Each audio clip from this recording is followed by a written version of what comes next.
As an American citizen, it is shameful for me to admit what my government is doing in the sovereign country of Syria. We have no right to impose these illegal sanctions. In fact, these sanctions, allegedly, the government says are against the government of Syria. But in fact, it's against the people, civil society, people who are attempting to maintain the infrastructure, the health care, the safety of all Syrian people. One of the things that stood out to me is not only the lack of medication and the fact that Syrian children are dying because they can't get chemotherapy meds into the country because of the illegal sanctions that the U.S. and the West has imposed. Also, they're not allowing parts and material to get to businesses who are trying to maintain. And they're trying to maintain for more than one reason, and not just to continue to make money, but to employ people. Because when people have no way to earn a living, they become desperate. And we know that some of the Syrian people who may have chosen to join the terrorists, mostly for economic reasons, because they couldn't earn a living.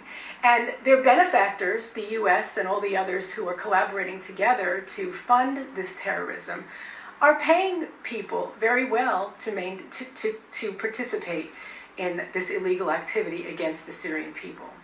So there are so many ways, subtle ways, that the U.S. sanctions are affecting the Syrians. And when we spoke to the business people, they mentioned to us, we're desperately trying to stay in business. We're desperately trying to keep our people employed so they don't become desperate and they don't then feel like they have no other choice.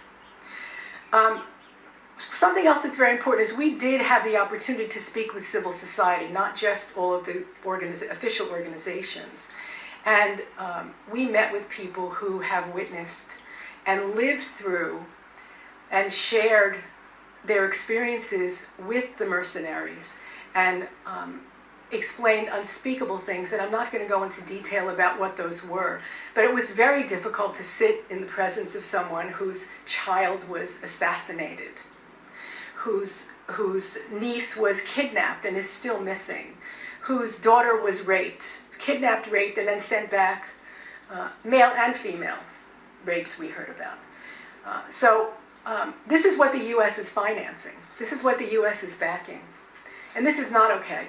And as an American citizen, beyond being a peace and human rights activist, I will not be silent about what I learned. And we have to take responsibility for what's happening in this country and the lack of morality when it comes to our foreign policy and what we are doing elsewhere. I do want to say that we did have almost a 2-hour meeting with President Assad, which we were all very grateful for.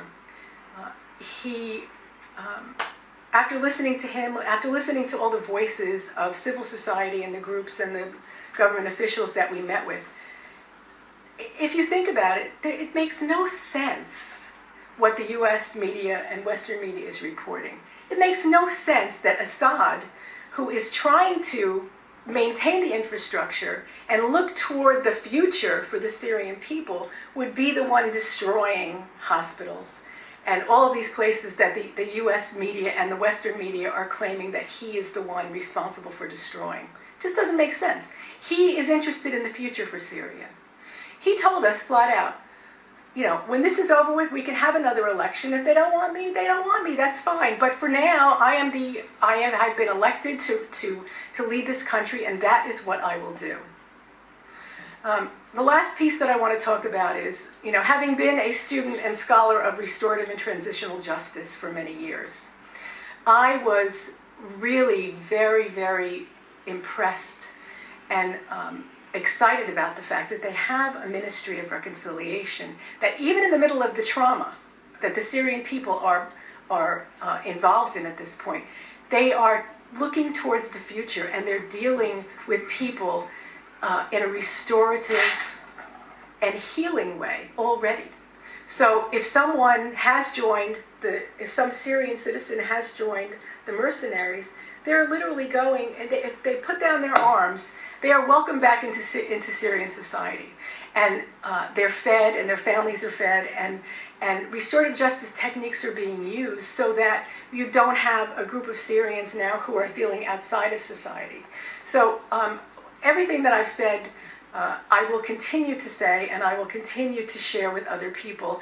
And I feel now that since we have been there, we are now capable of sharing truth that unfortunately our media has not been offering the world. And we intend to not be silent from here forward. And thank you all for listening.